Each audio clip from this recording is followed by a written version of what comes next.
In the stillness of the Egyptian night, when the desert exhales its heat and the stars burn like forgotten gods, a single chamber remains sealed beneath the sand. Within it, 4 jars rest, each one a vessel of life preserved in death. To open them is to disturb eternity, and one of them bears the head of a baboon, a guardian of the lungs and of the soul's breath. He is Hapy, one of the 4 sons of Horus, the protector of air and the eternal breath that gives the dead life beyond death.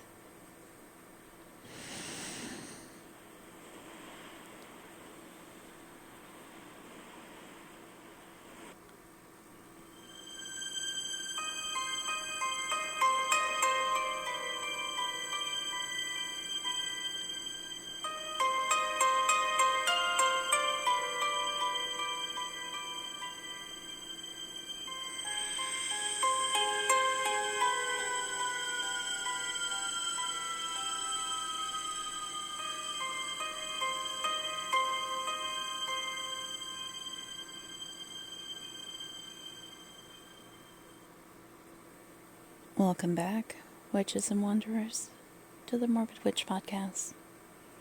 I'm your host, Kari, and tonight we venture into the heart of ancient Egypt's underworld, a world where the body was more than flesh. It was a map to eternity, where each organ was sacred, guarded by gods whose forms blurred the line between man and beast. Tonight, we unravel the mysteries of Hapy, the divine guardian of the lungs, a figure whose name carried both confusion and reverence, often mistaken for the Nile god of the same name, yet rooted in something far more intimate. Hapy watched over the breath, that invisible thread between life and the afterlife. Without him, no soul could rise again.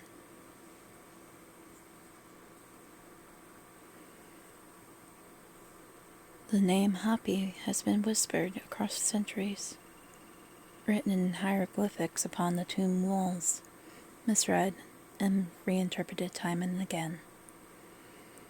Many know the name from the god of the Nile, Hapy, without the Y, the one who flooded the land and fed the fields.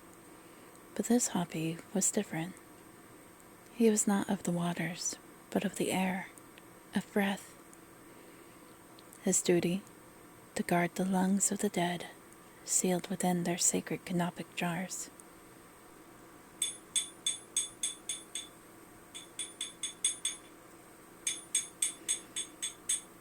The Egyptians believed that for a person to survive death, their body had to be made whole again, purified, prepared, protected. Each organ represented a divine force. Each was entrusted to a god, and among those guardians, Hapy's role was among the most vital. For without air, there is no life, and without his care, the soul could not breathe in the fields of reed. Hapy was depicted with the head of a baboon, his face serene yet watchful. Baboons themselves are sacred in Egypt, creatures that greeted the rising sun, howling at dawn as if in worship of Ra. In Hapy's visage, one finds a reflection of wisdom and a warning, to take the breath of life lightly, to invite silence forever. Hapy was associated with the north, the direction of cold air, the unseen. His protective goddess was Nephthys, the sister of Isis, a deity of morning, magic, and shadow. Together they formed a divine balance, Nephthys guarding the soul's passage, and Hapy safeguarding its breath.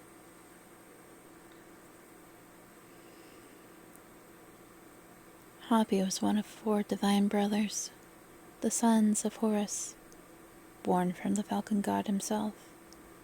Their duty was to protect the vital organs of the deceased, each linked to a direction, a goddess, and an element of being.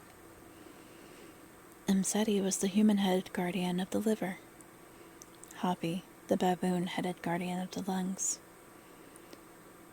Mutif, the jackal-headed guardian of the stomach, and Senuif, the falcon-headed guardian of the intestines. Together they formed a divine compass, placed around the mummified body to guard its sacred parts. Each jar was more than a vessel. It was a prayer in stone, a promise that no part of the self would be lost.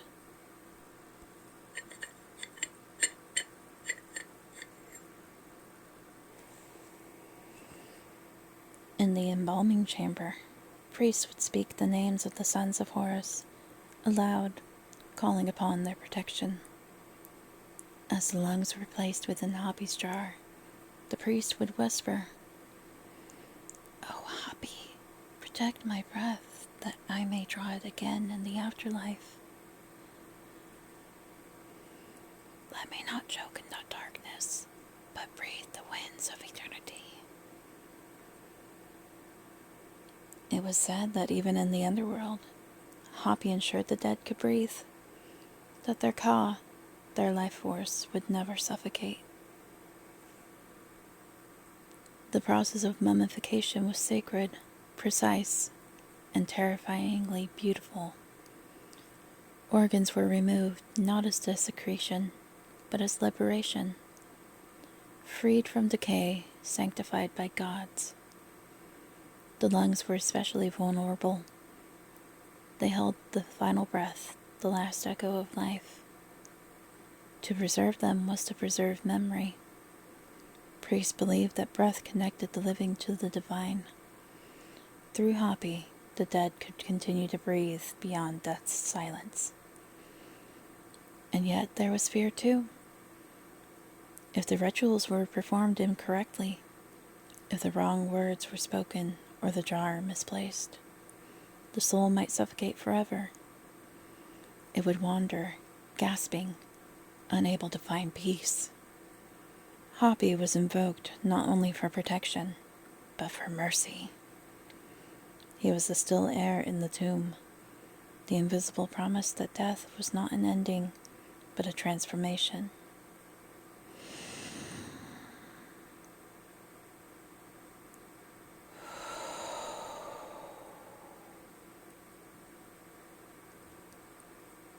In art, Hapy appears again and again, etched into sarcophagi, painted upon tomb walls, guarding pharaohs and peasants alike.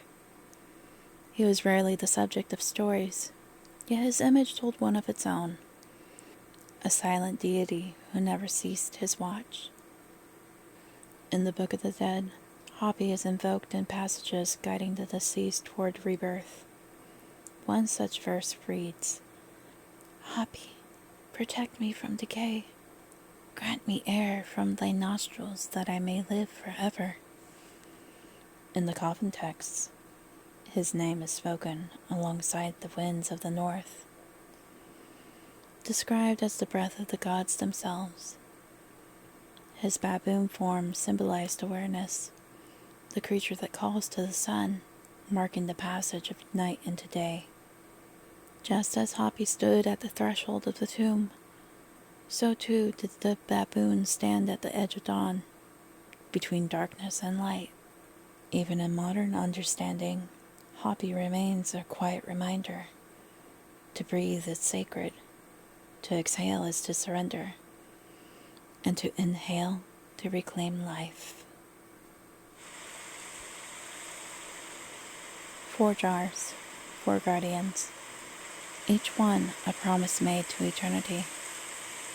And though the world has long since buried its priests and pharaohs, the name of Hapy still drifts through the dust, a whisper of air in the silence of stone. Without him, even gods could not breathe.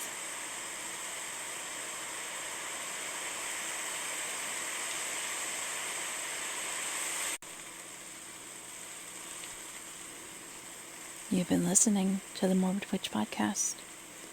If you'd like to explore more dark mythology and haunted history, follow the Morbid Witch Podcast on TikTok and YouTube for more behind-the-scenes stories and lore.